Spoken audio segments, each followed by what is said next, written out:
Let's have another example. Let's have sine raised to 3x cosine x dx with a maxima of pi over 2 and a minima of 0.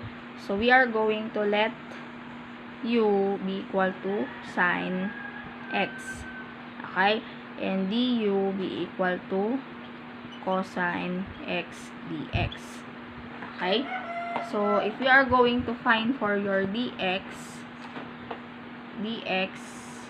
will be equal to du over cosine x. Tama? Okay. So we will use this one. So we are going to change the limit of integration. So simply, ito.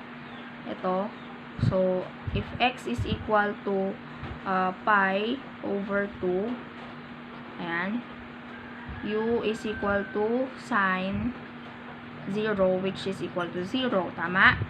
And your x is equal to 0. Sine pi pala. Sine pi over 2. So, your sine pi over 2 is equal to 1. Okay? Then, your u is equal to sine 0. Ito yung 0. So, our new limits is 1 and 0. Ito yung maxima, ito yung minima. Okay? Then, we will have your, what is sine x, that is equal to u. So, we will have 1, 0, u raised to 3. Okay? Tapos, yung dx natin, diba? Pag sinubstitute natin yung dx natin, ayan, kung kunwari magkakaroon cosine x, substitute natin yung dx, du equals cosine x. So, magka-cancel out ito. So, matitira lang du. Okay? Ayan. So, matitira lang yung du. So, magkakaroon tayo ng du. Ayan. So, u du. Tapos, anong susunod? Magkakaroon tayo ng integrate muna natin. U raised to 3 plus 1 over 3 plus 1. Tama? 1, 0. Susunod, magiging u raised to 4 over 4, or simply we have 1/4. Tama? We have 1/4 u raised to 4, 1, 0. Ayan. So, magkakaroon tayo niyan. So, burahin muna natin to sa taas.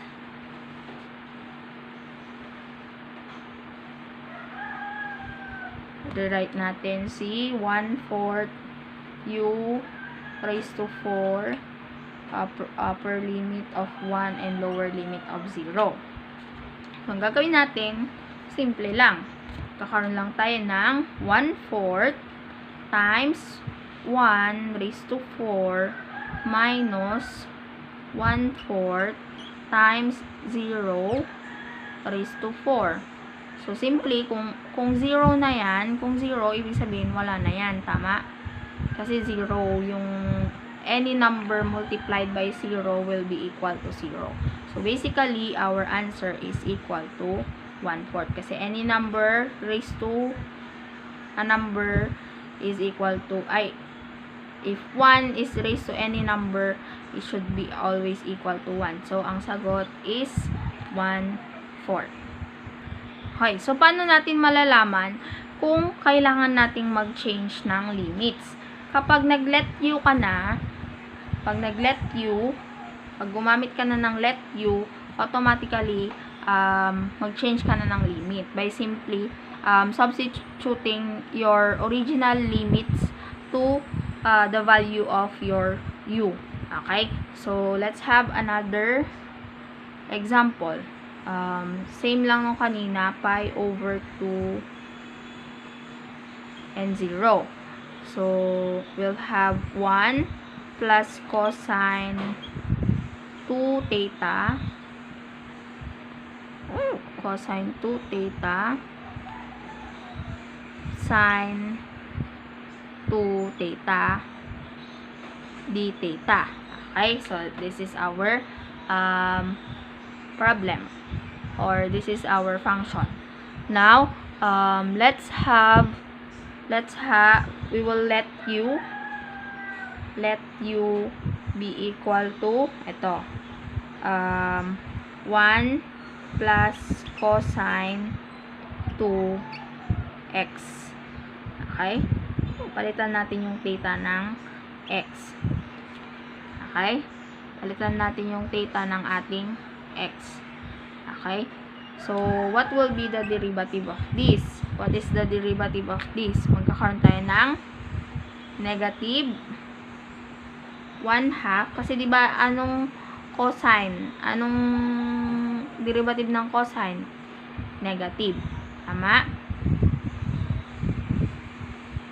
Okay, so negative sign. So, negative 1/2 sine 2x dx.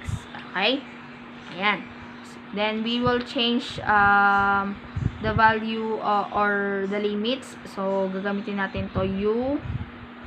If x is equal to pi over 2, then our u is equal to 1 plus cosine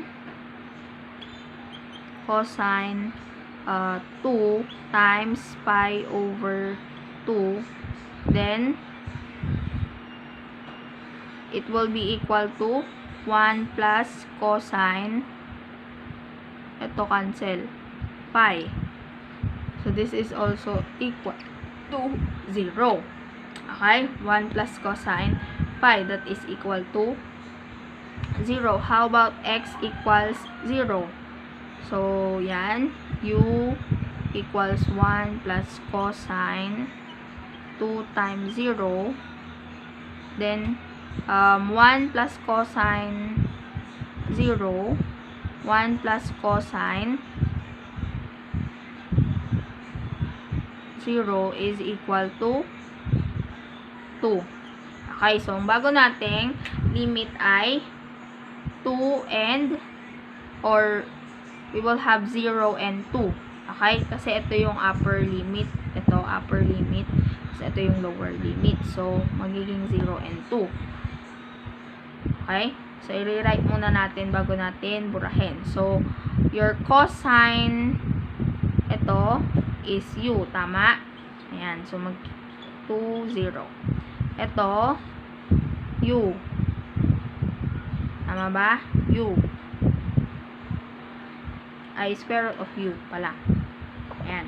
Square root of u. Tapos, yung ating ito, asa na yun? Your du or your d theta is equal to ito, 1/2 2 theta. So, ang mangyayari, magka-cancel ito tsaka ito. Okay? So, ang matitira lang is 1/2 or negative 2. Okay? Negative 2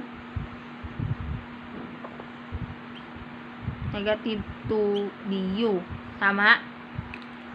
Kasi kukunin mo yung reciprocal niyan. Ganito, ipapakita ko. So, meron kang, yan, yung sine 2x, sabihin na natin. Tapos, yung dx natin, or ito, papalitan natin.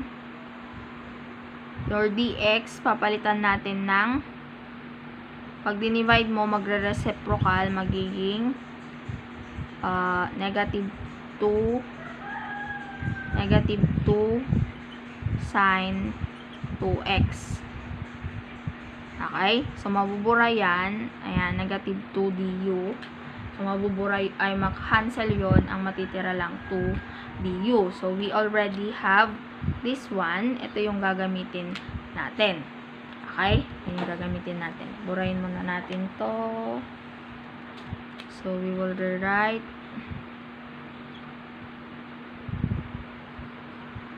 u. Nagtataka kayo bakit naging 0 yon, kasi nag-change tayo ng, or bakit mas mataas yung ating upper, your maxima, ay mas mababa yung maxima, which is 0. Sometimes nagkakaroon talaga ng ganyan. Okay? So we have this. Then, anong susunod natin na gagawin? Ilalabas natin yung negative 2. Tama? Negative 2. Tapos, ito, i-erase natin sa, ayan, ay 0, tapos 2. Raise natin sa 1/2 para mas madaling gumamit ng power, ng general power formula. Then, we have your du. Okay? Sunod, negative 2, 1/2 ay u raised to 1/2 minus 1. U raised to 1/2 minus 1, tapos 1/2 minus 1, ay, minus 1, plus 1. Sorry, plus 1. Okay? Ayan. Tapos, susunod, negative 2. Negative 2, magiging u raised to 3/2, tapos 3/2. 3/2. Tama? 0, 2.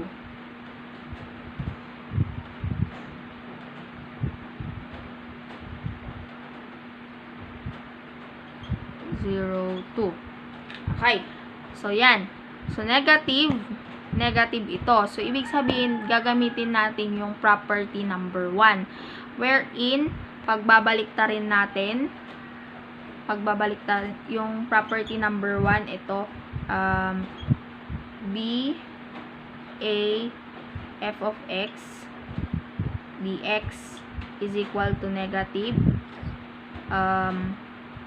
a b. Okay? So, meron tayong negative dito.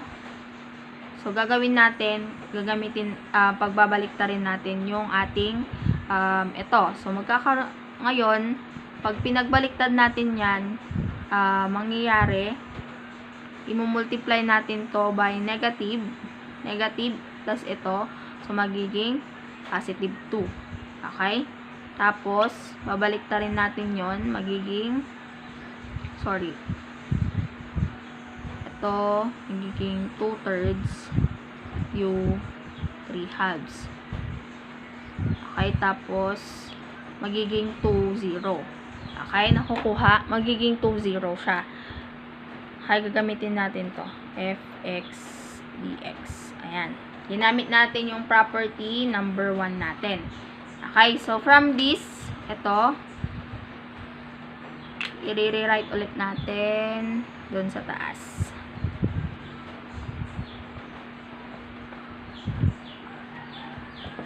Don't worry, I will be sending you the picture of the book where I get this from. Okay, so yan, yan, tapos 2, 0. Okay?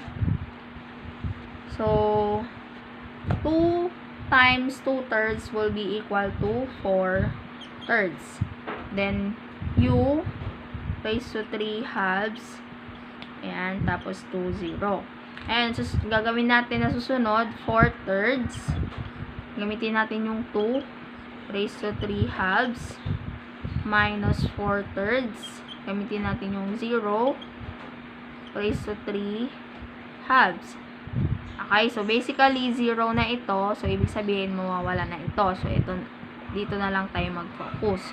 So, we will have what is, so yan, 4/3. What is 2 raised to 2/3 in radicals?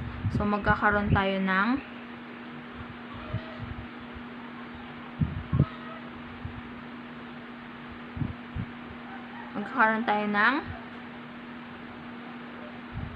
okay. So, pag 2 raised to 2/3 is simply what?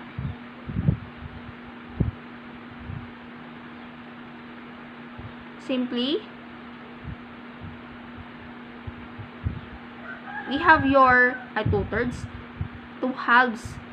Simply, sa 3 halves, ibig sabihin, di ba meron tayong 2 raised to 1 half, 2 raised to 1 half, tapos 2 raised to 1 half.